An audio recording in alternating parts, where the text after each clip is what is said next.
e crimes perversos, e não é recomendado para menores de idade ou pessoas sensíveis.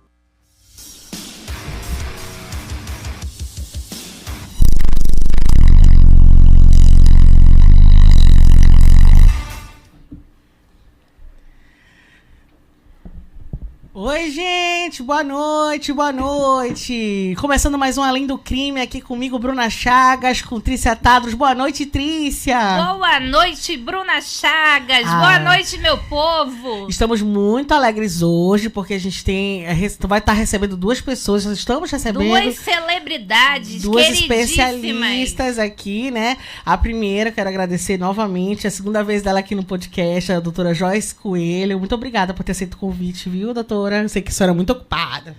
Eu que agradeço. Boa noite a todos os ouvintes, telespectadores e a vocês, é claro.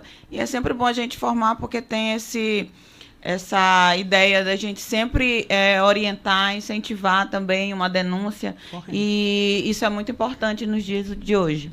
Obrigada, doutora. A gente vai comentar mais sobre isso, né? E aí também recebendo a querida Brenda Oliveira, psicóloga, aceitou o nosso convite pela primeira vez. Bem-vinda. Obrigada, é um prazer estar aqui com vocês. É a minha primeira experiência, né? Espero somar e contribuir ao podcast. Gente, lembrando para vocês, para acessarem o nosso Instagram, o YouTube do D24, mandem ele, comentem no chat, mas depois façam os comentários também, tá? Para que a gente engaje o nosso podcast no YouTube do D24. E também quem está assistindo a gente, um beijo e continue assistindo a gente aí na televisão, não é isso, Trícia? 27.1. Isso, na TV Diário 27.1 ou 78net. Então, agora, para vocês, quem já conhece a gente, deve saber, já deve ter visto ali nas redes sociais o caso de hoje, mas eu vou chamar, com a narração do Ayrton Martins, meu querido locutor, o caso do dia. Bora rodar aí, meu diretor? Caso do dia. Onde crianças transmitiam HIV e ainda filmavam o crime cometido. Foram presos em operação da Polícia Civil. As investigações tiveram início há 2 anos após a denúncia de uma assistência técnica de celulares. O denunciante informou a polícia que em um aparelho celular havia uma conversa entre 2 homens que admitiam a prática de estupros e abusos. A polícia também identificou que os suspeitos, em trocas de mensagens, compartilhavam conteúdos pornográficos, além das informações sobre os abusos sexuais que teriam praticado contra crianças, com o intuito de transmitir o vírus HIV ou AIDS, VHA. Para saber qual o desfecho e outros detalhes dos bastidores deste caso que chocou o Brasil, acompanhe agora o Além do Crime Podcast. Olha, como vocês puderam acompanhar aí, né, o caso do dia realmente é chocante, chocou todo o Brasil, né, todo mundo ficou indignado e revoltado, porque foram crianças, né, de 7 anos em diante. E aí a minha primeira pergunta, que sempre eu faço logo, já vai direto para a doutora, não tem como não ser para ela, para falar um pouquinho como é que ela soube do crime, que na verdade a gente ouviu por alto aí que foi por uma denúncia, né, e também para a senhora contar um pouquinho como é que foram essas investigações. Tá. Em primeiro lugar, eu gostaria de relembrar que eu não titularizo mais essa delegacia, né? Que agora eu estou na Delegacia de Apuração de Atos Infracionais. Entretanto, essa investigação ela foi ainda quando eu estava lá na titularidade. E nós recebemos inicialmente um relato vindo da Polícia Federal, que tinha recebido um informe de uma assistência técnica. Entretanto, nós já havíamos recebido bem antes esse informe. Eram prints, na verdade, extraídos de um aparelho celular em que constava a conversa de 2 pessoas, de 2 homens, e essa conversa com cunho pornográfico infantil, envolvendo imagens, né, de crianças, e também muitas ameaças a crianças aí de várias idades, até crianças de maneira aleatória mesmo, expondo aí um desejo dessas 2 pessoas além de abusar sexualmente essencialmente de garotos muito pequenos. Eles falavam abertamente na vontade deliberada de transmitir o vírus HIV. Num primeiro momento, nós achamos tão assim esdrúxula aquela conversa que horror, que nós nem acreditávamos naquele conteúdo. Porque, vamos lá, receber um print de conversas nesse sentido, ou atribuindo a outrem algum tipo de crime, no mínimo, a gente precisa de um elemento mais forte para que a gente possa investigar, indiciar essa pessoa, né? Até porque a gente sabe que dá para montar esse tipo de mídia hoje, fazer um print para acusar alguém. Então a gente precisa ter muita seriedade nesse trabalho, até porque é uma acusação extremamente grave. E como se tratava dessas conversas surreais mesmo, que tinham falas surreais, falas muito baixas mesmo. Então, a gente foi muito cauteloso nesse sentido, no primeiro momento, até de dar credibilidade mesmo àquela denúncia. Depois, quando veio, em um segundo momento, essa conversa no relato da Polícia Federal, eles tinham conseguido identificar um dos interlocutores e nós fomos a fundo nessa investigação, conseguimos identificar o segundo e já no primeiro momento, depois dessa qualificação, verificamos que aquilo podia sim ser, né, ter um fundo de verdade. Então, foi quando, como medida cautelar, eu solicitei a prisão temporária de ambos, porque se naquele primeiro momento realmente fosse assim uma conversa jogada fora, sem algum tipo de verdade, né, no fundo, mas havia a transmissão das imagens e só aquilo ali já caracterizava o crime de favorecimento à prostituição, à exploração sexual, porque esse compartilhamento de mídia, né, de crianças já caracteriza a exploração. Então, caracterizado ao menos esse crime naquele momento, eu solicitei como medida cautelar temporária com a busca. E eu falo para vocês que nós nos chocamos muito mais com o conteúdo que nós arrecadamos da busca, porque, além de tudo ter sido comprovado, eu também solicitei uma devassa desse aparelho celular para que, de imediato, a gente conseguisse acessar o aparelho celular, porque a gente podia ter um flagrante ali. E, na verdade, teve um flagrante, porque havia ali no telefone muitas mídias pornográficas. Nossa. Inclusive, a gente descobriu, até eu pessoalmente, depois de tantos anos de vivência nessa pauta, vendo assim as coisas mais absurdas, eu descobri o termo banheirão, que eu não conhecia. E foi justamente no dia dessa prisão, ao manusear o celular de um deles, em que eu verifiquei imagens que eu fiquei totalmente chocada, e principalmente de reconhecer o piso de um shopping de Manaus, né? A gente sabe que o shopping tem um horário limitado de funcionamento, a gente sabe que o shopping é um ambiente que frequenta famílias, crianças, que crianças, adolescentes entram ali, e naquele banheiro, né, havia esta prática do banheirão, que eu fiquei conhecendo naquele dia. Então, realmente, houve esse flagrante, foi tudo configurado, até a confirmação de que eles eram pessoas que conviviam com o vírus HIV, nós só tivemos nesse dia. Então, para nós foi, assim, muito chocante também, porque, como eu já disse, aquele diálogo para a gente soava como algo, assim, preparado, e, na verdade, era tudo real. Nossa, quando a senhora tava falando, tava aparecendo os prints na tela e realmente a gente chegou a ler alguns, é um absurdo. Como uma pessoa dessa, homens, né, de 21 e 31 anos, que era um casal, pelo que eu tinha entendido também, né, ficavam fazendo isso com crianças. Então, agora, se eu pudesse, se não tiver nenhuma pergunta pra delegada, eu tenho uma que eu tô curiosa nessa parte, até conversando nos bastidores com a Brenda. Sim. Por que a pessoa chega nesse nível? Ele já tem HIV. Qual é a cabeça da pessoa de querer passar pra crianças uma doença que, apesar de como eles falam, tem como tratar, mas tratar assim, né, que fica pra sempre, tomar remédio, né? Mas é um absurdo eu imaginar um adulto querendo transmitir isso pra uma criança. O que passa na cabeça de um agressor desse?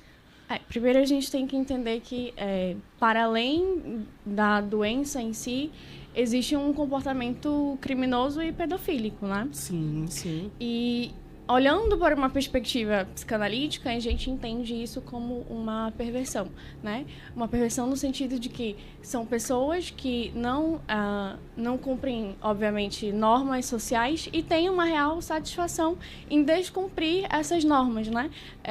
Em seguir com condutas não seria bem o termo antissocial, mas seguir com condutas antissociais, né? E que, de fato, usufruem desse comportamento, né? Usufruem também da vulnerabilidade de uma criança, porque a gente está falando de crianças, né? E aí eu gostaria também de perguntar para você a faixa etária dessas crianças, se existe uma faixa etária, até para a gente entender melhor o perfil desses agressores. Bom, das mídias que nós conseguimos observar, eram todas crianças com menos de 10 anos de idade. Eram crianças muito pequenas. Inclusive, havia a manifestação do desejo em crianças do ciclo familiar, com observações assim, olha, essa foto aqui é do meu sobrinho, a gente precisa fazer isso com ele, transmitir, não tô nem aí, transmitiram pra gente. Então, era esse tipo de conteúdo das conversas e que, infelizmente, a gente verificava que isso os excitava, isso os deixava assim de uma forma a querer muito praticar aquilo.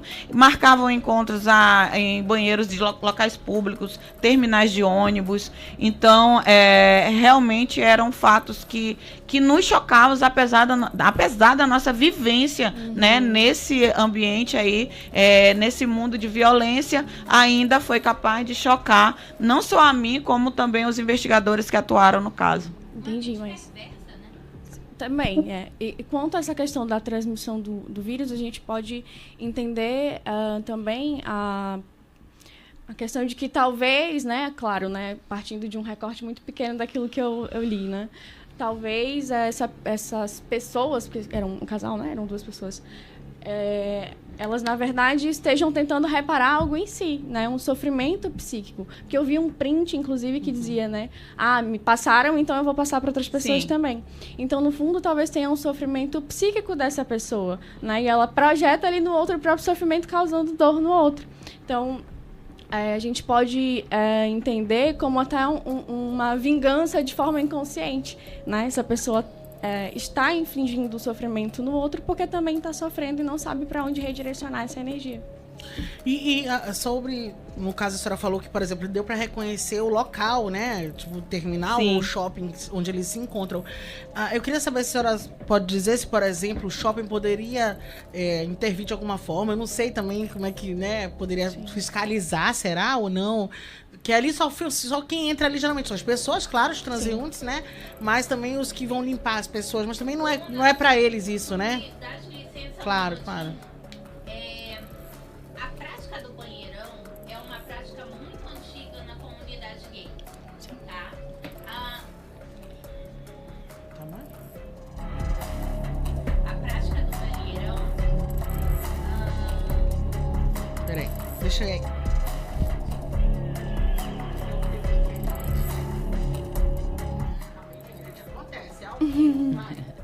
Primeira vez no som aqui, né? Bom, a prática do banheirão é uma prática muito antiga. Ainda tá sem áudio? Mas já aumentei todos eles aqui. E aí, fala. Tá me ouvindo agora? Agora sim. A prática do banheirão é uma prática muito antiga na comunidade gay, né? Eles sempre tiveram os locais de ponto de encontro da comunidade, onde eles se encontravam e onde eles faziam laços, né? De paquera e tudo mais. Só que o que acontece, doutora, antigamente era um local específico. E com o crescimento da cidade, ficaram disseminados, espalhados em vários locais. E a gente sabe que a maior parte desses locais, eles são frequentados por mães acompanhadas dos filhos, sem os pais. Então, você imagina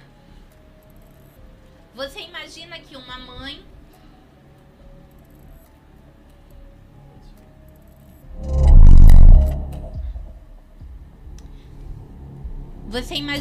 mãe né, que sai com seu filho, que pega um ônibus, que para no terminal, ela vai mandar um menino ao toalete, ela não vai junto no banheiro masculino, Sim. né?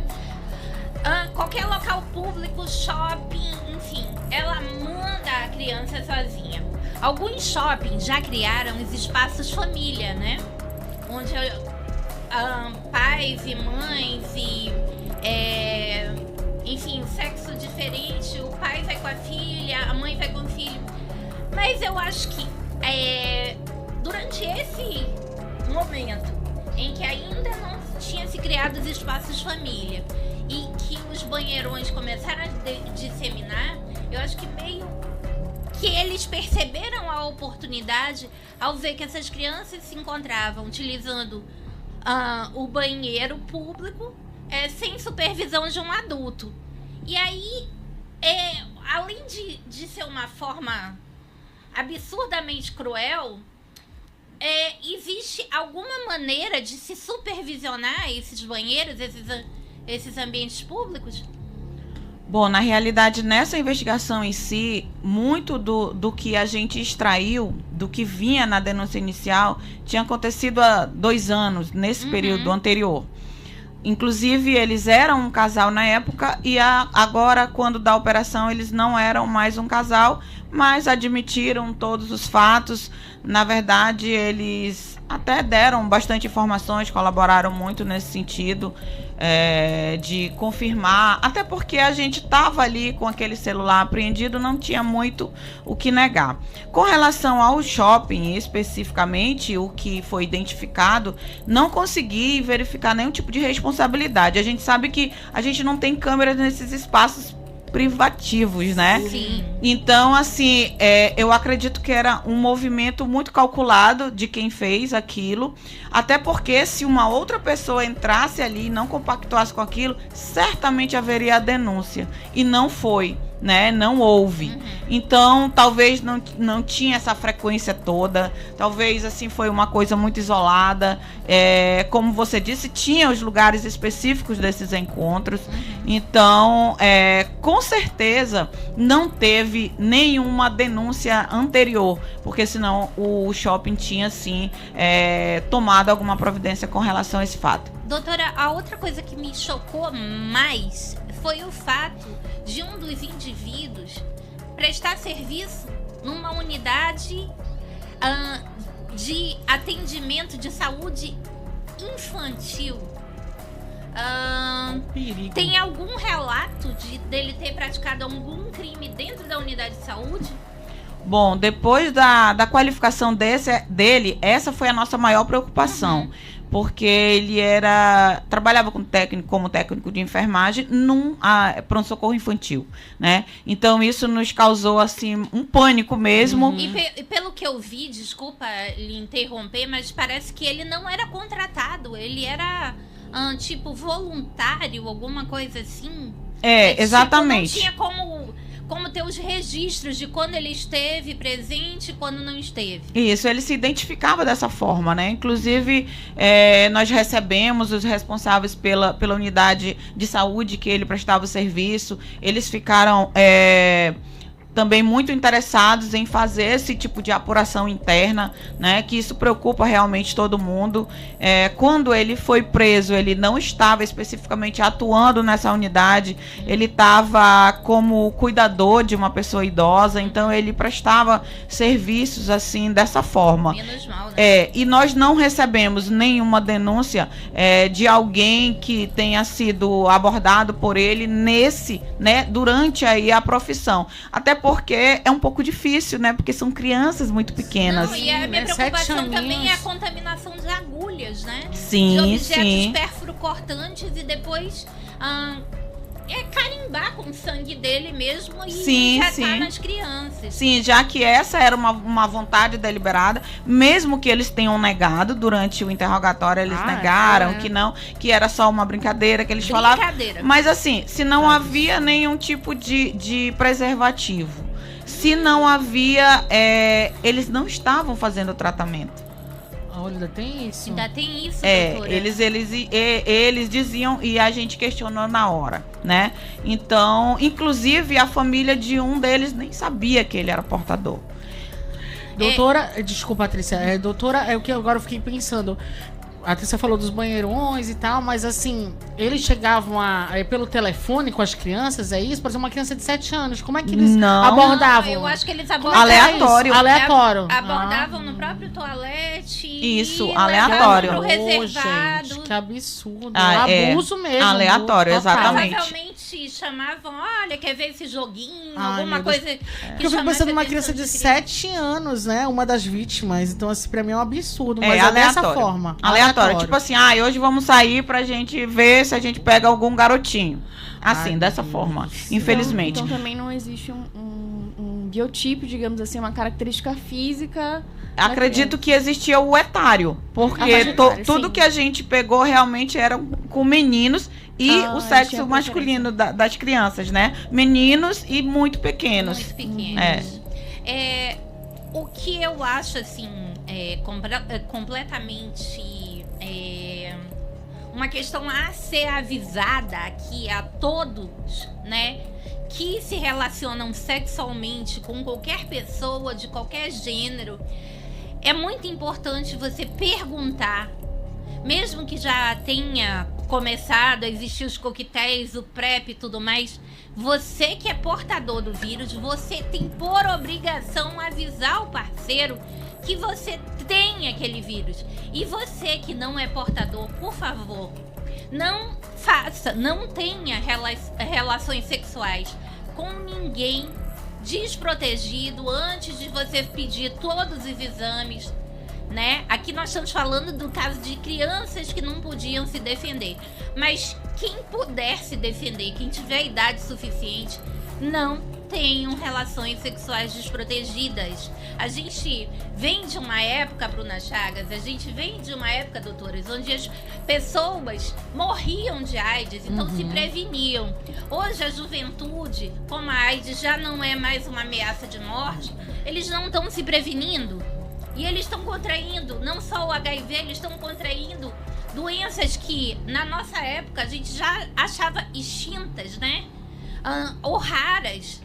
Gonorreia, sífilis, clamídia, desnecessariamente, né?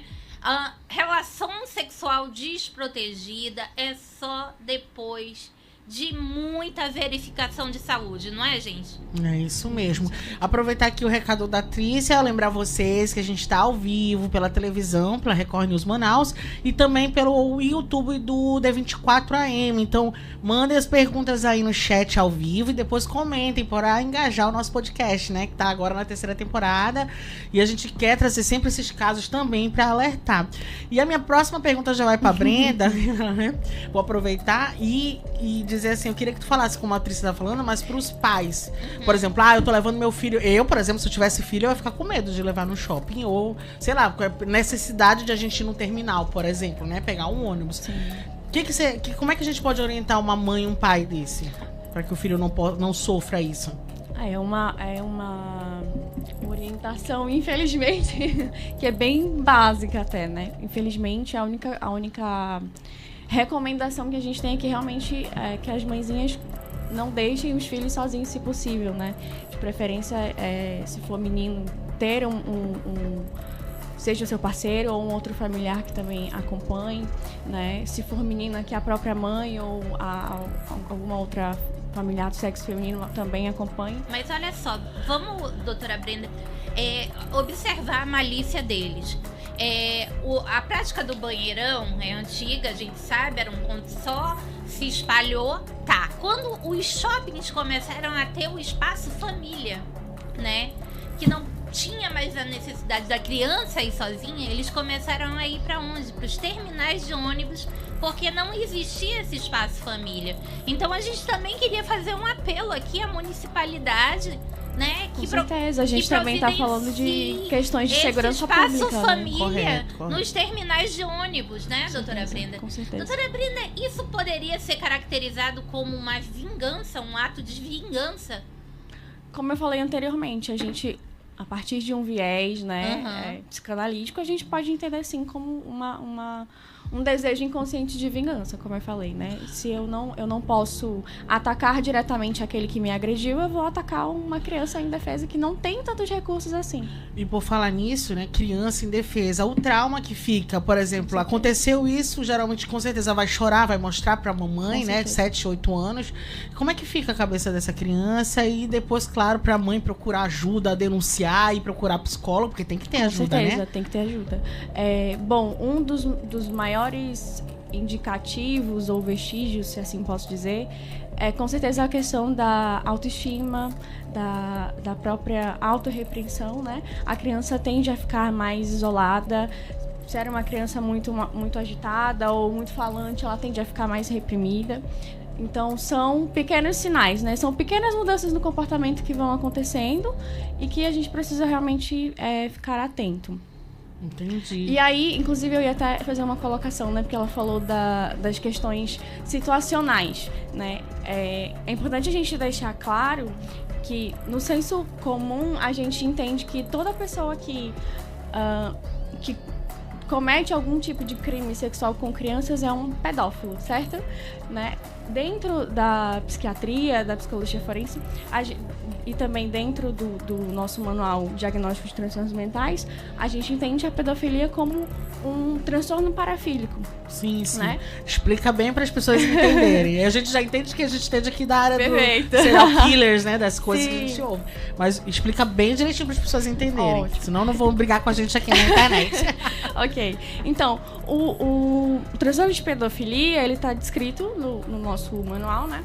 Como um dos transtornos parafílicos, onde existem ali critérios, onde o indivíduo ele precisa preencher esses critérios para poder ser realizado esse diagnóstico.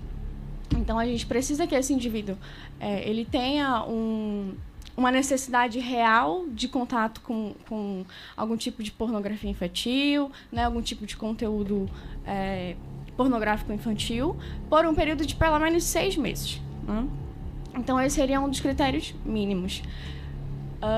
E aí, uma outra informação importante embora a gente tenha um número muito pequeno, falando de índice, né, de fato, pedófilos no Brasil, a gente tem os criminosos sexuais que têm comportamentos pedofílicos, né? Isso pode ser explicado pela nossa cultura, que é extremamente misógina, machista, a gente já sabe. Isso. E também pelo contexto social, cultural, enfim.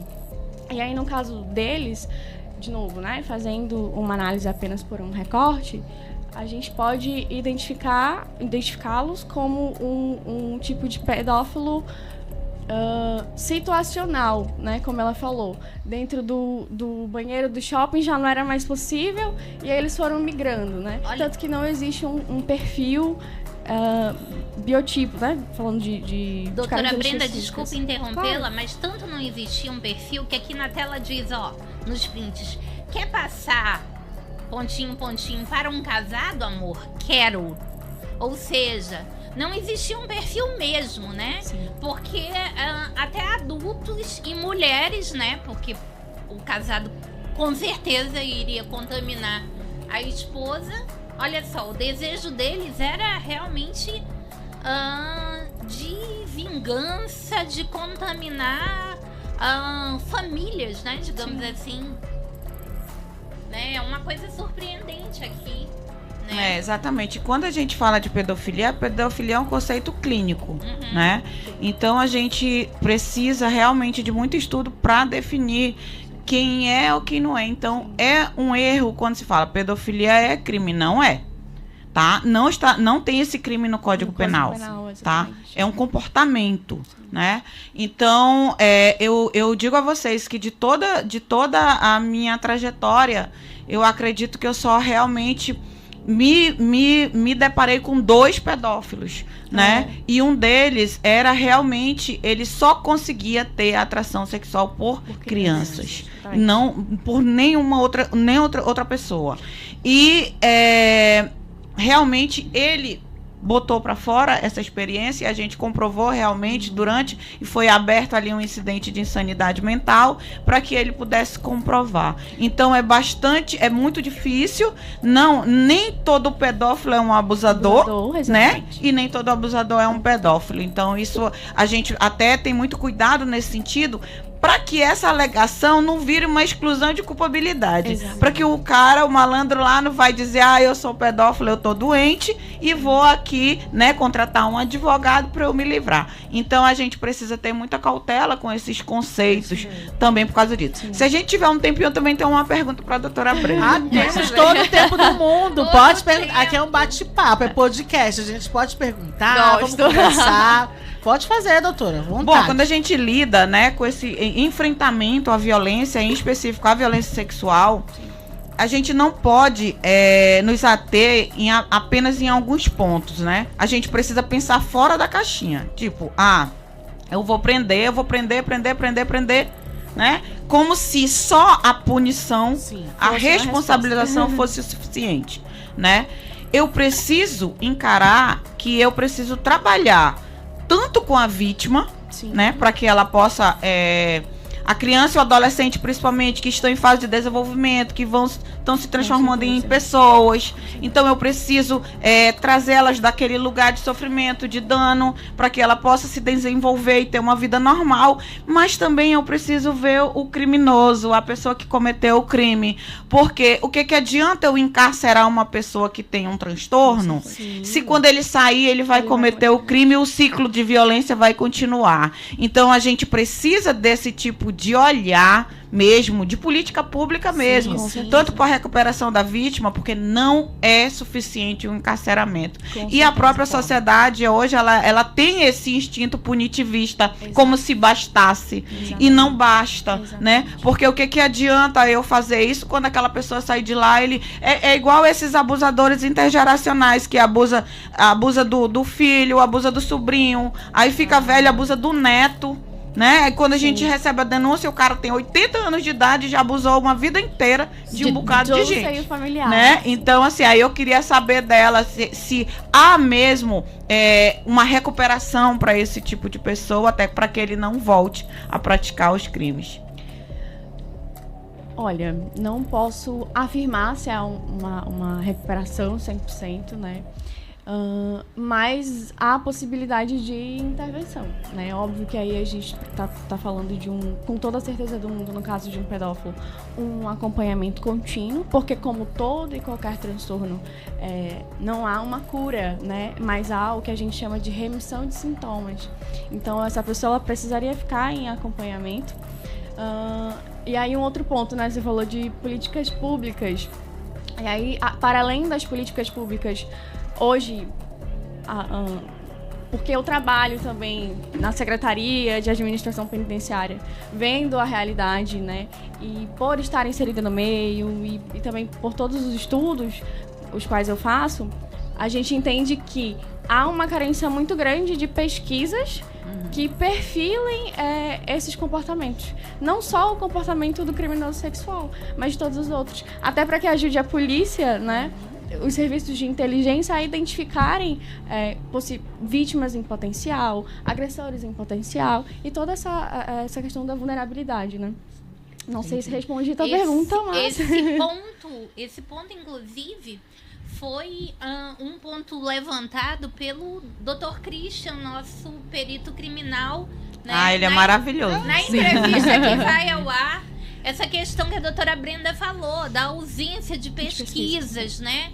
Há uma necessidade muito maior das secretarias de administração penitenciária convidarem a comunidade acadêmica a fazerem pesquisas, né? Nessa população carcerária, porque é muito difícil para quem trabalha, né, não ter esses dados, né? Eu acredito que, assim, na verdade, não é que falta um convite da secretaria. Por exemplo, eu sou psicóloga, já atuei dentro da unidade prisional. Então, assim, as pessoas, os profissionais, em sua maioria, já existe um estigma muito grande. Tipo, mas eu vou atender preso? Mas presidiário? O Dr. Então, Christian falta falou que há uma dificuldade muito grande para se conseguir acesso ao ambiente, ao cárcere, né? Ainda mais uma pesquisa que não é uma coisa de uma visita, uma coisa rápida que você faz. Você vai ter que passar a conviver naquele ambiente carcerário durante um bom tempo para fazer essas pesquisas. Então, essa autorização não é uma autorização fácil do pesquisador conseguir, às vezes até por uma questão de segurança dos próprios pesquisadores. Isso que eu ia mencionar, porque assim, o que acontece? A unidade prisional em si, ela já tem a sua estrutura, o seu procedimento, e realmente o acesso ele é um pouco mais limitado, porque a gente está falando de uma questão até de segurança interna. Então imagina, eu autorizo um pesquisador aí, mas aí de repente essa pesquisadora ou esse pesquisador, ele acaba sendo seduzido, uma hipótese, né? Por uma daquelas pessoas a qual ele está investigando. Então, assim, a gente entra em questões muito específicas desse contexto, desse ambiente. Mas, desculpa, doutora Brenda, mas eu acho que o pesquisador da área da psicologia, ele já é preparado para não cair nesse tipo de sedução, não? Mas somos seres humanos, para além de psicólogos. Não, mas todo e mundo acima de tudo. Todo mundo é um ser humano, todo mundo, né? Mas a gente precisa realmente desses dados para que... Sim, com certeza. Essenciais. Até porque inclusive, aquilo que Desculpa, doutora. Aquilo que a atriz trouxe do banheirão, quando ela diz como era antes, né?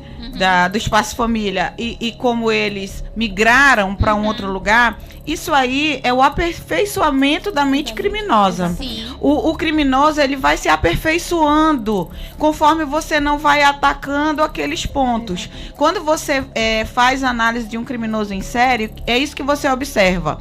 Ele foi preso aqui porque ele deixou uma ponta solta aqui. Ele vai se resguardar para que da próxima vez aquele fio não esteja mais ali. E doutora Joyce, a senhora que trabalha com isso há muito tempo observa que todo criminoso, ele tem um modus operandi e geralmente ele inspira outras pessoas, né? Sim. Então, através do estudo da mente de um criminoso, você pode prevenir ou até identificar mais facilmente como funcionaria a mente de outros, né? Exatamente. Podia, através desse estudo, através do estudo científico, realmente, como ela falou, traçar perfil, não apenas daqueles potenciais, né, criminosos, como das vítimas também em potencial. Sem dúvida, porque se você tiver os dados tabulados, fica muito mais fácil o trabalho da polícia e fica muito mais fácil qualquer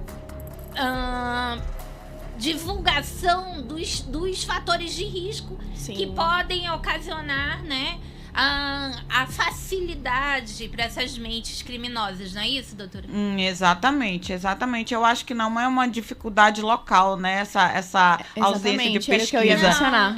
A gente tem um grande problema. O Dr. Christian, que trabalha no Brasil inteiro, né? Sim. Inclusive, ele relata que existe assim uma ausência muito grande, né? Uma necessidade muito grande de pesquisa, de elaborar, né, todos esses perfis, que não é um único. Vocês que são dos meios de comunicação, se vocês forem pedir uma estatística, por exemplo, de crimes sexuais no Amazonas, vocês vão encontrar maior dificuldade. A gente não consegue uniformizar nossos dados. Pois é. Isso é verdade. É isso que é um problema. Mas, assim, segundo o Dr. Christian, o Brasil inteiro tem essa dificuldade, Sim. tá? Precisa que a Secretaria de Administração Penitenciária do Estado, ela peça, né? Ela convide, como no caso de São Paulo, andou contratando, porque a criminalidade em São Paulo é uma coisa absurda, né? Então, a própria Secretaria teve a iniciativa de, para quê? Para ajudar a polícia e o judiciário a trabalharem, né? Eles precisam traçar o perfil da mente criminosa, eles precisam de estudos, sim. né? De equipes, né? Acadêmicas, né? Para estudar a mente, porque as pessoas têm o costume de observar um criminoso que cometeu um crime que ela jamais cometeria e dizer assim, isso é um psicopata, né? Uhum. E segundo o Dr. Christian, gente, não é assim. Exatamente. Eu quero até que a Brenda fale sobre isso, que eu até anotei aqui, ó, sobre eles, por exemplo, se tivessem soltos por aí. A gente pode dizer que eles seriam psicopatas ou não, entendeu? O famoso depende, né? Não, a gente sabe Como- que é por Sim, hipótese, sim. que ela não fez o laudo, né? Não conversou com eles, mas ela mas tá... pelo que É. ela relatou, aparentemente, não. O psicopata, ele é muito mais metódico e ele é muito mais frio, né? Então, assim, não há uma mínima empatia, não há uma mínima... um mínimo decoro, vamos dizer assim, né? Não tem um senso empático para com o outro. É óbvio que, superficialmente falando, o que ela relatou até parece, né? Poxa, mas eram crianças e tudo mais. Mas Pode olhando ser traços, podem né? ser Características. características muito sucintas, né? Como eu falei, existe o transtorno pedofílico e existe o criminoso sexual. E aí, eu até fazendo uma busca, eu encontrei um artigo de um pesquisador americano, que ele é especialista, ele só trabalha fazendo pesquisas nesse sentido. E aí ele vai definindo perfis de molestadores sexuais. E pelo que ela trouxe aqui, eu consegui identificar um subtipo, né? Que é o pedófilo molestador preferencial sedutor, que é justamente o que ela descreveu. Ele seduz a criança, ele escolhe uma profissão que aproxime ele das crianças, que é o caso do rapaz que trabalhava justamente numa unidade de saúde com crianças. Então tem essa questão da situação também, né? Ele é sedutor. Então, psicopatia não posso afirmar, mas posso dizer que há traços característicos e que existe E um esse subtipo. perfil do sedutor, ele dificulta muito mais a denúncia, né? Com certeza. Porque a própria criança, às vezes, sequer identifica o abuso. Exatamente. Uma outra observação é o seguinte, gente, fiquem muito de olho nessa questão de alegar, né, insanidade, como atenuante de culpabilidade, como excludente de culpabilidade. Não é assim que funciona. Essas pessoas têm plena consciência do que eles estão fazendo, inclusive pelos prints eles estão se divertindo, Exatamente. né? Eles estão tendo um certo prazer, né? Um fetiche. Eles É o que utilizam parece, né, esse doutora? Sim. Olha, a gente tem um print na tela aqui. Vamos ler, ó. Quantos anos você tem? 7. Amor, você é pervertido. Aí eles conversando, né? É o casal conversando. É. T4 tá na maior onda. Ou seja, Olha aí, já diz aí. um deles provavelmente estava atacando no toalete do T4, do terminal de ônibus número 4. E atacando uma criança de 7 anos. E se divertindo ao compartilhar isso com... Absurdo. né? Então é um caráter de diversão. Isso não tem nada... Desculpa, Patrícia, eles chegavam a vender, doutora, as imagens, às vezes, que eles tinham? Não? Tinha algumas imagens lá que eles vendiam? Alguma coisa? Não, na né? verdade, era esse cunho mesmo da diversão, do fetiche. Olha só, essa conversinha, essa né? foto é do momento da prisão, tá? Isso. No momento... Inclusive tem o vídeo, eu acho, da doutora, da ação. Tem como botar, diretor, o vídeo da ação? Tá lá, ação, polícia. Tá, daqui a pouco a gente vai ter o vídeo na tela, né? Dessa ação já. da polícia aqui. Graças a Deus prendeu, né? Conseguiu prender esses caras. Doutora, muito difícil, né? Executar uma prisão tendo tantos terminais de ônibus e tantos banheiros, né, compartilhados, descobrir em qual eles estariam, né? Foi um ato muito efetivo da polícia, né? Sim, exatamente. Foi uma investigação realmente muito exitosa nesse sentido. Até rápida, né, doutora? Até Bem por rápida. isso, e até porque a gente consegue tirar, né, de circulação pessoas potencialmente perigosas. Nossa, já ia dizer né? isso. Já ia dizer É justamente isso que a população realmente quer, né? É que esse criminoso não esteja na sociedade cometendo mais crimes, né? Sim, exatamente, é isso. Ah, tá aí, tá na tela, olha aí, no dia, né? Eu acho que foi no dia. A gente conseguiu o vídeo aí, ó. Tá embaçado. Mas dá pra gente acompanhar direitinho a prisão de um dos criminosos, né? Mas eles continuam presos? Sim, continuam. Pelo que eu li também, eu procurei saber. Não, um Estão sujeito presos. desse... Não Não tem tem a como menor liberar, condição, né? Com certeza. Eu li que eles haviam... que você havia pedido... É porque prisão havia uma preventiva. temporária, né? Aí Isso. depois foi convertido em preventiva. Uhum. E agora eu acredito que já estejam denunciados no curso do processo. Aí não sai. A gente espera que fique até mesmo a sentença e o cumprimento de pena. Olha aí as imagens. Enquanto isso, eu vou aproveitar e dar meus recados aqui, o pessoal que tá assistindo a gente. Ione Melo, boa noite. Estou adorando aqui o programa. Obrigada. Maria Giovana Rolim Soares, boa noite. Obrigada por estar acompanhando o programa também. Wesley Andrade, boa noite, Trícia. Achou este programa? Manda um beijo pro Wesley. Obrigada, Wesley. Obrigada. Silvana Cabral também mandou coraçãozinho, tá adorando aqui a participação da delegada e da Brenda, tá bom? Obrigada, Silvana. Gente, mandem mais mensagens. O pessoal tá tímido hoje, mas é porque a gente fala muito, a gente conversa muito, mas é isso mesmo que a gente quer. A observação que a gente tem é que quando esses casos são contra crianças, as pessoas se calam um pouco. sabe? Elas mais ouvem do que, né? O choque, quando é violência contra a mulher, as pessoas abrem mais um pouco. Mas a experiência que a gente tem é que quando é violência contra a criança, as pessoas ficam chocadas, elas simplesmente emudecem. É né? verdade. Por isso que eu tô cobrando aqui. Vamos mandar mensagem. Hoje não tem sorteio, mas semana que vem vai ter, né, Trícia? A gente vai ver vai ver um sorteio na semana que vem. E vou aproveitar lembrando vocês depois que terminar aqui, comenta que vai abrir pros comentários. É bom pra engajar o nosso podcast aí no YouTube do D24. Super fácil, só colocar lá, D24AM, além do crime vai aparecer logo lá e comenta, porque o que acontece? O pessoal vai comentando no chat, só que fica só no chat. E pra engajar o YouTube, ver a gente, descobrir a gente aqui no Amazonas, tem que dar nos comentários. Olha aqui, gente, tá na tela o YouTube do D24/TV Diário AM. E lembrando a você que tá começando a assistir a esse programa agora, nós estamos aqui diretamente dos estúdios da TV Diário, né, Record News Manaus, canal 27.1, 78, com a doutora Joyce Coelho e a psicóloga, a doutora Brenda, falando do caso dos carimbadores, esse caso que chocou não só a cidade de Manaus, como CNN, né? Todo mundo deu esse caso, né? Todo mundo deu esse caso. Que realmente não é tão comum a gente ver um caso desse, né? Não, é assombroso. Eu li poucas coisas fora de Manaus. Eu li um ou outro caso, né? Mas aqui foi bem realmente um casal ou ex-casal, não sei.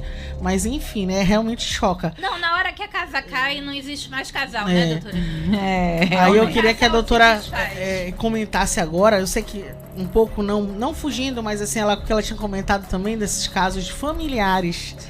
Que uma vez a senhora contou pra gente, não sei se foi nos bastidores ou foi no ao vivo, mas que teve um caso, até que a senhora ficou chocada que parece que chegou na vez, era a criança, sei lá, as mulheres eram abusadas desde o avô, do bisavô, e quando chegou na vez do irmão, depois de 3 irmãos, quando chegou a minha vez, sim, foi um caso? Conte aí pra gente. Um rapaz que abusou sexualmente da sobrinha, de 8 anos. É absurdo. A família trazia aquela alegação. A própria mãe dele, que era a avó da criança, no momento da prisão, falou: doutora, mas ela ficava fazendo TikTok. Olha aí. Tipo, ela ficava seduzindo, fazendo TikTok. Absurdo. Né? Então, aí a gente já foi começando a estranhar o comportamento familiar, né? Quando do interrogatório, o próprio advogado ficou chocado, o próprio advogado dele, porque ele falou com todas as letras, ele falou: isso sempre aconteceu na minha família, e por que só agora que denunciaram? E isso é uma coisa muito assustadora, é que esses segredos de família, né, por conta dos segredos não se alerta mães e crianças, né, porque a partir do momento que filho daquela família se casa, a pessoa que venha fazer parte dessa família, ela não está informada dessas coisas. Ela vai ter filhos. Esses filhos vão conviver com essa família, com esses hábitos, né? Que eles guardam em segredo, mas não é tão incomum quanto a gente pensa. Famílias onde tios, primos, padrastos, pais, avós, né, cometem crimes sexuais contra as crianças e adolescentes, né, doutora? Fala um pouco E mais famílias sobre isso. totalmente desestruturadas e adoecidas mesmo, né? Quando Já chega pensaste? nesse ponto, né? Adoecidas. Eu ouço coisas do tipo... eu tenho uma outra família que o avô tinha abusado, já vinha abusando das netas há bastante tempo. E quando chegou justamente na nora que resolveu denunciar, ela recebia ameaças do próprio marido, dos cunhados, que diziam: olha, você vai matar o meu pai e a minha mãe. Como se a pessoa que estivesse denunciando fosse culpada da desestruturação familiar. Então, essa é uma das maiores dificuldades também. Porque a violência intrafamiliar, ela vai muito além do crime mesmo. Ela vai no emocional, na dependência financeira. Ela é uma violência doméstica. Então, ela tem todas essas nuances. Então, a gente diz: mas é um absurdo o número de violências intrafamiliares que tem. A gente ainda não viu a metade que fica debaixo do tapete. A gente denúncia, podia ter né? resolvido aqui mesmo, em família, né? Essa célebre frase. Como se isso fosse capaz de curar aquela vítima, né? Sim. De recuperar aquele trauma. E aí a coisa vai evoluindo. E aí a gente tem mais lares desestruturados. Imagina só, as famílias que vão se formar a partir disso, né? E aí o problema vai só... a bola de neve vai só crescendo. É outra coisa Fora- que também me assombra, doutora, é as pessoas acharem isso, naturalizarem esse tipo de comportamento e achar que isso pode ser resolvido em família, que segredos de família não devem ser expostos publicamente. Pais, por favor, pais, isso não é natural. Pode ser seu pai, seu avô, seu tio. Qualquer pessoa que abusar de um filho seu não pode ficar por isso mesmo. Isso é uma coisa muito séria. Isso deixa sequelas na vida da criança, né? A gente tem vários casos. Eu já convivi com várias jovens, enquanto professora de jovens, que não admitiam ser tocadas. Por quê? Porque na infância era aquela casa, né, o interior, aquela casa comunitária, como a gente tem um sistema de cotas muito grandes, né, gente que vem do interior, aquela casa comunitária onde as pessoas saem para trabalhar e ficam com avós, um primo que é desempregado, porque emprego no interior não é uma coisa tão fácil, e essas crianças são usadas e abusadas por todos os familiares que ficam em casa supostamente cuidando daquelas A sobrinha crianças. que vem do interior para estudar na casa do tio, Ai, né? sempre. E o tio ajuda, né? Ah, E aí, às vezes, a família diz: por que denunciou? Ele estava te ajudando, né? Esse tipo de... E quando você vai interrogar essas pessoas, ele diz: mas eu ajudei aquela menina, né? Esse conceito como se aquilo realmente fosse relativizar uma culpa ou fosse naturalizar aquele comportamento. Infelizmente, a gente tem aqui no Amazonas um índice muito grande de naturalização dessa violência, principalmente no interior, né? Como se isso fosse uma ex-culpante, né? De dizer: eu ajudei, então eu tenho esse direito. Né? Absurdo. É isso aí, fruto dessa sociedade que a doutora Brenda mencionou, machista, que o Brasil se formou, que o Amazonas se formou desse jeito. E é isso que a gente precisa ir quebrando ao longo do tempo. Combater e orientar muito, né, a população, orientar, né, principalmente a parte psicológica também, porque às vezes a mãe fica com medo de denunciar É, por o que eu vários ia motivos. mencionar. Comenta um pouco pra gente, Brenda, como tua profissional, né, como psicóloga. Assim, olhando por uma perspectiva do feminino, né? Sim. Socialmente a gente já entende que o feminino ele é mais frágil, ele é mais delicado. E acaba que recai sobre a mulher realmente, na maioria das vezes, até a culpa por exemplo, por exemplo, o filho ter passado por esse tipo de situação, né? Então, ao invés de o agressor se sentir culpado, a mulher pode haver um sentimento na mulher de que a culpa é dela, né? Fora a frustração como mãe que pode existir, né? Hoje a gente já tem estudos que falam sobre esse sentimento também. A mulher, por vezes, ela se sente frustrada, se sente oprimida por conta das outras violências que ela já sofre dentro do seio familiar. Então, a mulher acaba por assumir esse papel, se responsabilizar por essa culpa, e é um dos fatores que também faz com que ela não denuncie ou com que ela negligencie, né? E nesse caso ela buscaria quem? Por exemplo, tô no interior, aí claro, tem medo de ir na polícia pra todo mundo ver, né? O povo, como se conhece, todo mundo já vai. Sim. Mas sei lá, procurar uma amiga, uma família. Uma Exatamente. família não, mas uma amiga, não sei, alguém. É isso que a pessoa tem que procurar, né? No Procurar interior uma- a coisa é bem mais complicada porque todo mundo se conhece, não tem muito onde essa mãe se esconder, né?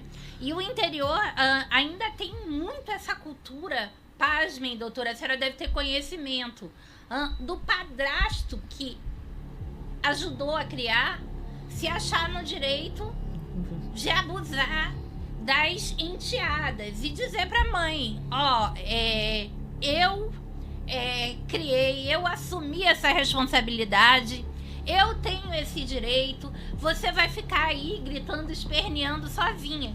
E algumas até aceitam, né, doutora? Se fazem de surdas, né? Porque eles ameaçam que só vão ficar com elas caso ele possa abusar das filhas também. Cada ser humano é uma individualidade, né?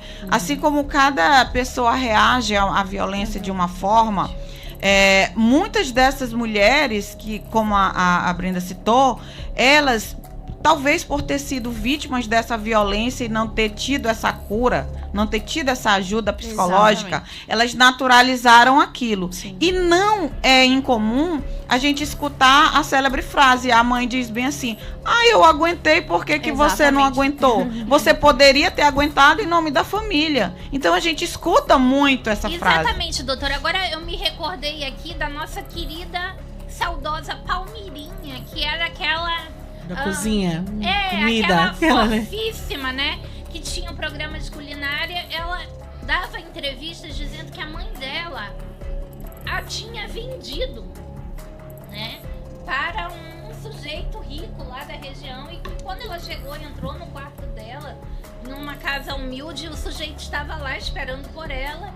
E que a própria mãe, pasmem, tinha negociado, né, ali a virgindade dela e tudo mais, e que ela, claro, tinha ficado assombrada com a questão da mãe, principalmente depois que ela foi mãe de meninas, né, que a Palmirinha tinha várias filhas, né, e ela falando que a mãe achava isso natural, porque já era um costume, uma tradição, era uma moeda, como se eles tivessem, que aquilo lá fosse um objeto vendável. Sim. Né? Tem muito aqui no Amazonas, né, doutora? Ah, a senhora já me sim. contou alguns casos nos bastidores. Existe muito.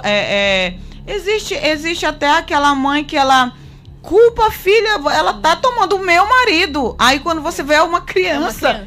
Bem, vamos. Não, ela que seduziu o meu marido, ela tomou o meu marido. Então tudo isso aí é comportamental, né? E agora a senhora falou numa coisa, num detalhe que eu tenho observado muito agora com esse número muito grande de portais. Os portais vazando alguns vídeos de mulheres se estapeando por causa do alecrim dourado, né, doutora? Ontem mesmo houve uma que puxava a outra pelos cabelos e expunha, esbofeteava, né?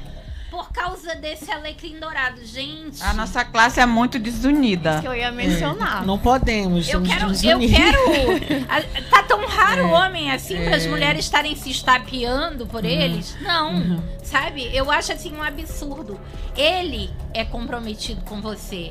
Ela, não sei se sabe que ele é comprometido. Sabe o que você vá numa reportagem de prisão, por exemplo, em caso de exploração sexual, em que uma garota de 12, 13 anos está sendo vendida, né? E aí aquele cara lá paga, aquele empresário paga, sai com a menina e tal. Vai lá nos comentários, como tem trocentas mulheres criticando, dizendo: mas essa menina é uma vendida, ela que gosta, ela... Tipo assim, a própria mulher, ela vai lá falar esse tipo de coisa. Eu vi um depoimento de uma mãe, né, que foi presa por ter negligenciado a filha, que estava sofrendo abuso, e ela dizendo assim: depois você vai gostar. É um absurdo. Lembrando agora, eu vou aproveitar, porque eu esqueci de trazer o livro, porque a gente toda semana eu trago um livro ou um filme pra gente, né, ver se as pessoas também assistam e leem, pra orientar também, né, a população. Um dos livros, doutora, eu não sei se os meninos conseguem puxar aí pela internet, mas é o Abuso, a Cultura do Estupro no Brasil. É um livro fino da Ana Paula Araújo, aquela apresentadora do Bom Dia Brasil. É um livro maravilhoso que toda a mulher deveria ler, porque justamente explica tudo isso, e ela faz várias reportagens, tanto no interior do região norte, em várias partes do Brasil, desde das classe A, B, C e D, ela comenta ali, e é muito interessante para todo mundo entender. Outra coisa, tem também, para quem não puder ler, mas hoje em dia tem acesso a Spotify, essas coisas, né? E falar em Spotify, além do Crime Podcast, acessem aí também. Ela também tem o Abuso, ela narrando as histórias, e é muito interessante. Eu acho que toda mulher deveria ler esse livro, porque ela conta todas essas histórias, embasando, contextualizando justamente essa parte do feminino também, que deveríamos nos ajudar, nos unir, né? Então fica a minha dica aí: Abuso, a Cultura do Estupro no Brasil, da Ana Paula Araújo, tá, gente? É porque realmente hoje mas eu vou botar lá depois no Instagram do Além do Crime. Se a gente pensar que a gente, no século XIX, não é muito longe, né? As mulheres, elas eram mulheres reprodutoras. Existiam casas de cria para reproduzir escravizados, né? Essa cultura não está distante, né? Homens eram donos, proprietários de mulheres, e podiam se servir delas à vontade, né? Às vezes homens adquiriam escravizadas que tivessem filhas já, pensando que poderiam abusar de duas, né? Existiam absurdos como as casas de cria, onde se utilizavam mulheres para fins de reprodução. Existiam escravos reprodutores que eram premiados pelo número de filhos que gerassem, né? Isso só vai melhorar depois da lei do ventre livre. Isso é muito recente, gente, né? Na cultura, se você for imaginar, século XIX, ele tá bem ali, né? Ainda existem nesses interiores, né, descendentes dessas famílias de coronéis e de, né, que esse patriarcado... Os filhos do Boto. É isso que eu ia mencionar. Bem lembrado, né? Os filhos do Boto, para quem tá nos assistindo de fora, né, é uma cultura que a gente tem na região, né? A doutora pode explicar melhor, né? Vocês duas podem explicar melhor, mas assim, os filhos de abusos, né, geralmente eram ditos que eram filhos do Boto, porque existe uma lenda do Boto Tucuxi. Romantizamos. Conta, Brenda, um pouco. Conta aí pra quem tá assistindo a gente pela TV Record News Manaus. Romantizamos um tanto quanto a lenda do Boto, né? A história é mais ou menos que existiam estrangeiros, empresários, navegadores que vinham até de outros lugares do país e do mundo, né? E aí passavam por aqui pelas cidades de ribeirinhas da região amazônica, onde eles acabavam comprando crianças, meninas ali na fase da puberdade para terem relações sexuais. Como essa população vivia em extrema pobreza, né? As mães acabavam vendendo a virgindade das suas filhas para quem pagasse mais. Isso é exploração sexual, né? Exatamente. Comercial. Mas a história do Boto, eu ainda me recordo da minha infância, né? As moças aparecerem grávidas e... Não se queria dizer quem era o pai, exatamente. dizia que era o animal, fulana né? tá grávida do Boto. Boto. Do Boto. O É. Boto. E vem daí a história do Boto. Do né? Boto, né? Que a gente conhece. E aí a gente pode ir um pouquinho mais além, né? Eu sempre me refiro nas minhas palestras o seguinte, do descobrimento do Brasil. Que quando a gente é criança, a gente nas aulas de histórias, a gente não consegue alcançar essa profundidade de raciocínio que eu só fui ter agora, há muito tempo depois, né? Quando você aprende que os colonizadores chegaram, as indígenas lindas, Sim. e elas queriam um espelho, e ela em troca do espelho, o que elas davam em troca do espelho? espelho, E é. eu só fui entender esse caráter depois, Na muito verdade. tempo depois que já era a exploração sexual. Na verdade, Total, doutora, total. a ausência de mulheres era tão grande no Brasil dos colonizadores que os padres mandavam cartas à coroa pedindo que se mandassem mulheres para cá, mesmo as desonestas, porque havia uma grande necessidade de mulheres. Se os padres estão dizendo que há uma grande necessidade de mulheres, onde esses homens que vinham estavam conseguindo satisfazer suas necessidades? Justamente com os povos originários, né? Sim, exatamente. Era um costume para que esse colonizador fosse aceito, né? Ele já arrumar um casamento com alguém daquela tribo para ele passar a fazer parte daquela tribo, né? E ser aceito naquele meio. Então, isso vem realmente, de muito e muito tempo, né? E a gente volta a falar que a escravidão tá bem aqui, né? E a gente, se olhar na literatura, a gente tem vários casos, né, referindo veladamente coisas parecidas, né, normalizando determinados atos que não são normalizáveis, né, de pais apaixonados por filhas, de irmãos apaixonados por irmãs, né, como se o incesto fosse uma coisa cultural, e não é, gente. Incesto é crime. Agora, eu lembrei que a senhora falou que realmente a gente tá falando da época que ela tava na Déptica, né? Maravilhosa, inclusive. Parabenizo sempre, ela sabe que eu sou fã dessa mulher. Mas eu quero saber agora um pouquinho se a senhora tem algum caso recente, agora da delegacia que a senhora tá, que é a de menores infratores, não é isso? De atos infracionais. Atos infracionais, isso. É. E aí, se a senhora tem algum caso recente que a gente possa comentar aqui, antes de dar tempo de a gente comentar um pouquinho? Olha, hoje eu fiquei particularmente chocada, porque eu trago de novo aquela necessidade da pergunta que eu fiz para a doutora Brenda, da gente trabalhar a restauração, né? A justiça restaurativa, a ressocialização do adolescente em conflito com a lei, principalmente o adolescente em conflito com a lei, porque a gente precisa reinseri-lo na sociedade, né? Hoje, eu chegando na delegacia, na hora que eu entrei, eu me deparei com uma senhora desmaiando, e aí eu soltei minhas coisas e fui lá. E aí eu percebi que ela estava ali para audiência com o Ministério Público, porque lá é um complexo, né, de Ministério Público, Juizado e Defensoria. E ela estava lá, claro, para levar a filha, que era uma adolescente em conflito com a lei.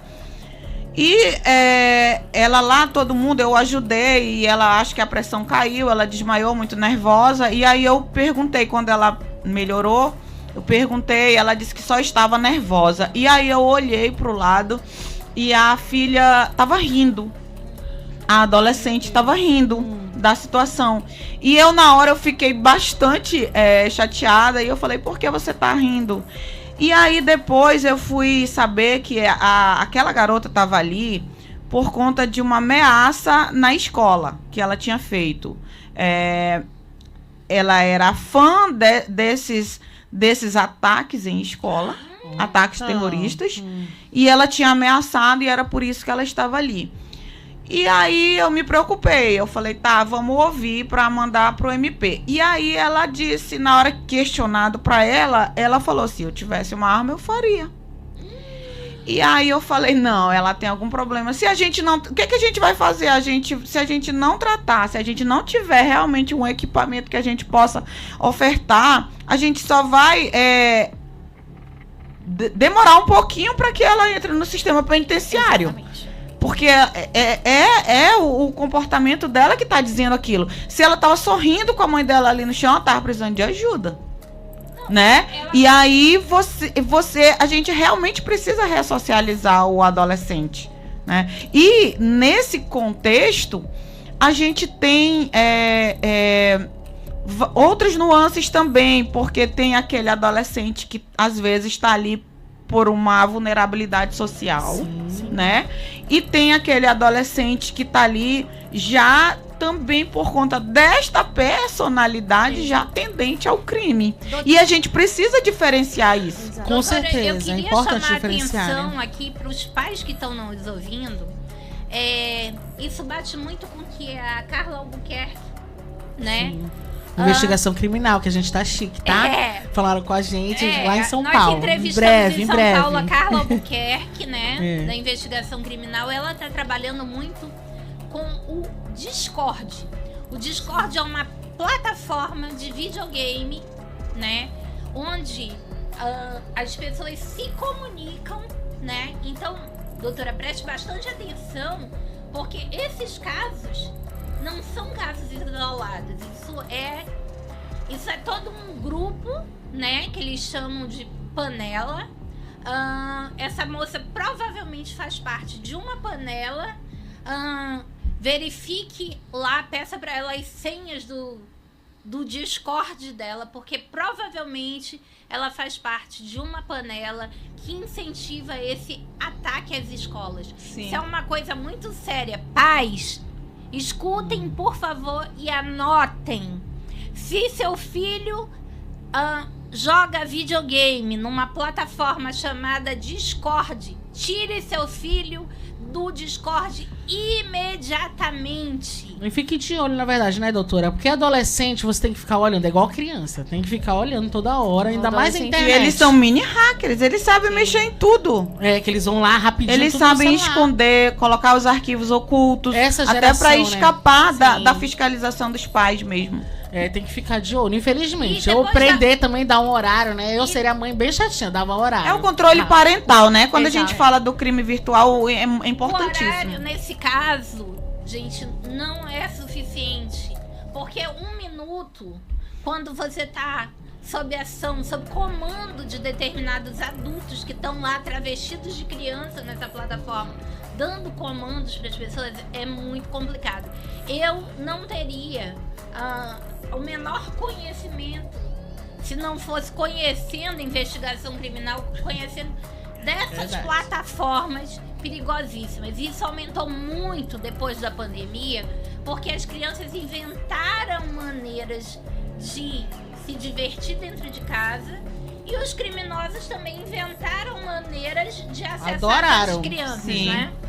Então, hoje, às vezes você convida seu filho para uma festa, um pré-adolescente para uma festa ou para qualquer coisa, ele diz: não, eu vou jogar aqui, já combinei um grupo de jogo. Fica de olho. E o nosso problema é justamente esse. O crime cibernético virtual, ele evolui tanto que nós Pois estamos é. um passo atrás, sempre. A gente só aprende depois que aconteceu alguma coisa. E o Infelizmente, Discord é né, uma doutora? plataforma, Infelizmente. doutora, sem nenhum tipo de controle, tá? Qualquer pessoa pode acessar. Olha, já pensou? Uma criança de 7 anos de idade tá lá conversando com Um adulto. um adulto travestido de outra criança, de colega de videogame. Então, gente, muita atenção para essa plataforma chamada Discord. Nesse caso, Brenda, que a doutora deu um exemplo aí dessa menina que queria, né, sei lá, tacar fogo na escola, atirar, fazer o pessoal dos doidos lá de Columbine, né? E ela é fã de Columbine. Né? Tá Olha fazendo não sei quantos anos, inclusive, Columbine, né? E aí, assim, como a cabeça dessa menina, por exemplo, será que ela foi influenciada? Porque muita gente diz, né? Será que ela assiste que nem a gente, assiste muita coisa de true crime, não sei. Não, o True Crime assistir é pra prevenção. Pois é, mas Inclusive. deixa a Brenda falar dessa parte psicológica. Eu quero que ela dê o parecer dela. Que muita gente que tá ouvindo a gente não tem essa nossa cabeça, que a gente assiste, que a gente tem essa orientação, né? Por isso que eu gosto de dedilar bastante aí com os especialistas. Claro. O adolescente, por si só, ele já vai ser muito mais impulsivo, né? Há algumas áreas do cérebro cérebro não se conectam, por exemplo, como é o cérebro de um adulto. Então, ele já vai ser mais, ele já tem uma tendência a ser mais impulsivo, né? E aí, o adolescente por si só, ele tem um senso crítico, analítico, menor do que nós adultos temos, até porque ele está na fase das descobertas, né? Não que eu esteja naturalizando, mas talvez explique também esse comportamento massivo que a gente tem visto. Muitas crianças, muitos adolescentes que entram nessas plataformas, né? E acabam se interessando. Existem casos em que o adolescente talvez nem tenha exatamente o perfil, mas, por exemplo, pela curiosidade, pela expectativa, ele acaba se deixando se envolver.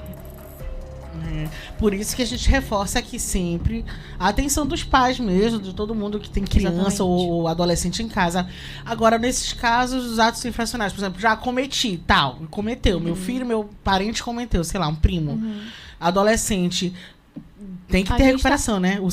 Tem que ir atrás, né? Por exemplo, eu sou meu parente, eu vou lá, tem que ter a justiça. Até porque nesse caso onde a pessoa onde o adolescente já cometeu o ato, a gente está falando de uma conduta opositora, né? A gente já desviou ali do Isso, a gente já está falando de um lícito, desvio, né? de conduta, exatamente. Até para que, como a doutora bem falou também, daqui a pouco a gente não encontra essa pessoa dentro do sistema carcerário. E a gente verifica na prática que muitos adolescentes são usados por adultos para o cometimento do crime. A gente vê muito isso no tráfico, no homicídio, por conta da pena, da relativização, de tudo isso. Então, ele já é inserido nesse mundo do crime para atenuar ali a responsabilidade de outra pessoa, que é o cabeça disso tudo, né? Então, aí a gente vai vendo que ele já vai... Aí por isso que a gente vê muitos jovens morrendo muito cedo, Sim. né? Justamente por conta de toda essa sociedade que acaba levando o adolescente.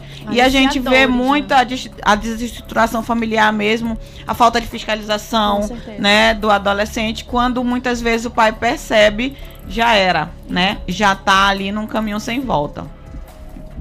Olha, a gente tá trocando de lugar aqui, rapidinho. Pra Bruna encerrar que a gente programa. vai já encerrar aqui o programa, mas antes eu quero dar uns lembretes, né? Vamos dar os lembretes aqui, turma. Semana que vem eu não estarei aqui, porque eu vou fazer uma cirurgia, mas é rápido, não é nada demais. Por isso que eu já estava treinando aí. Por isso que a Trícia estava aqui já mexendo na mesa, né? De som, que a gente aqui se vira aqui nos 30. A mulherada poderosa, né, Trícia? E aí, semana que vem o caso vai ser um caso histórico, né? A Trícia vai receber aqui ao vivo o Fábio Augusto, né?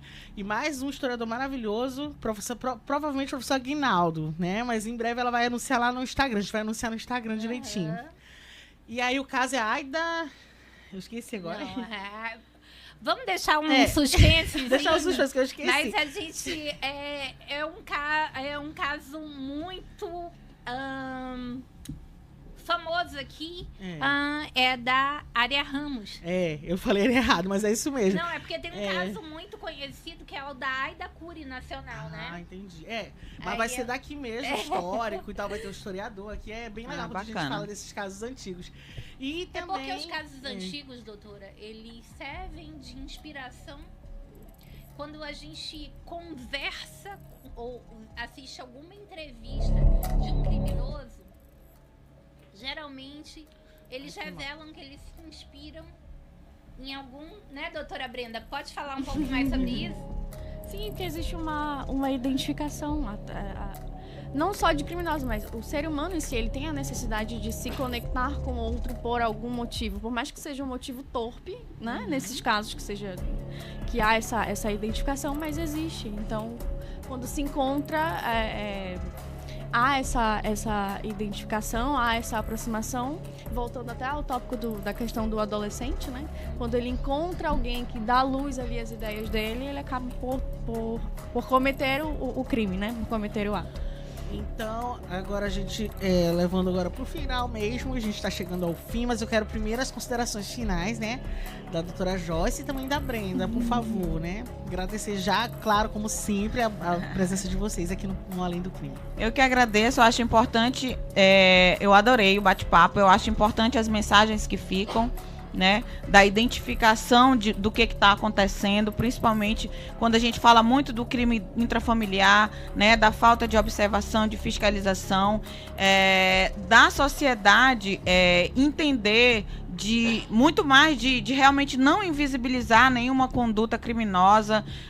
Hoje mesmo, eu acredito que o assunto da internet foi um adolescente que estapeou outro lá dentro do shopping, e eu li alguns comentários assim, a polícia está se incomodando. Gente, não normaliza a violência, nenhum tipo de ato de violência, porque aqueles seres humanos estão em formação. Exatamente, doutora. Eu gostaria que a senhora lembrasse que nenhum bandido começou no final de carreira. Exatamente. Ele começa com pequenos Exatamente. atos, né? A polícia está se incomodando com 2 adolescentes brigando. Gente, foi um ato de extrema violência, de desrespeito, e aquela pessoa está se formando. E se não tiver nenhuma repreensão... Tem que repreender mesmo. Vai evoluir. Com certeza. O ato de violência, ele evolui, né? Determinados pais e mães dizem, eles só estão brigando, isso é coisa de criança, isso é coisa de adolescente. Gente, não normalizem. Toda forma de violência, ela é um start, ela é um gatilho para uma violência maior, né? E é isso, sempre procurar ajuda, denunciar qualquer suspeita, aliás, né, para que a gente possa verificar e contribuir para que a gente tenha uma sociedade melhor. Doutora Brenda, eu queria suas considerações finais também, para a gente encerrar aqui esse programa de hoje. Foi maravilhoso, inclusive. Um caso nada agradável, né? Mas foi bom a gente saber, né? A doutora arrasa. Pode falar, Brenda. Primeiramente, eu quero agradecer, né? Obrigada pelo convite. Foi maravilhoso o bate-papo. Nós que agradecemos. Extremamente enriquecedor. E também deixar uma mensagem para os pais, né? Para que realmente se atentem às crianças, reforçar o que a doutora também já bem colocou, né? Que a gente se mantenha atento às nossas crianças, aos nossos adolescentes, e que, acima de tudo, a gente não normalize a violência, né? Até para que a gente consiga conviver em sociedade de uma forma mais em paz, né? Sim. Verdade. Gente, então é isso. A gente vai ficando por aqui. Lembrando que vocês podem seguir a gente, além do Crime Podcast, no Instagram, no YouTube do D24AM, e também amanhã vai estar no Spotify, no nosso Spotify, que é Além do Crime Podcast. Não tem erro, gente, por favor. E, Bruna, lembrando aqui a todos os nossos telespectadores que no domingo à noite tem o quê? Tem reprise do Além do Crime. No canal 27.1 e 78net. Olha, você que no domingo à noite tá procurando o que assistir, né? Ainda mais agora que a gente não tem mais o programa do Silvio Santos. Vocês já estão sabendo que nem a Patrícia Bravanel vai trabalhar nos próximos dias, né? Então, quem quiser assistir alguma coisa de útil no domingo à noite... assistam aqui o nosso Além do Crime, que ele vai alertar vocês a como prevenir as crianças, os adolescentes de muitas situações desnecessárias deles passarem na vida, né? É isso aí mesmo, Trícia. Então, semana que vem acompanha a Trícia, que vai estar ao vivo aqui com vocês no Além do Crime. Olha a responsabilidade. Mandem perguntas pra ela. Não era pra Bruna falar isso agora. Gente, até eu vou ficar assistindo lá de casa. Beijo, gente. Até a próxima, 20 horas aqui no YouTube do D24. Beijo. Obrigada, doutora Obrigada. Brenda. Obrigada, doutora Joyce. Obrigada, minha parceira Bruna Obrigada, Chagas. Trícia. Até a próxima. Tchau, tchau. E Beijão. obrigada a você. Fomos.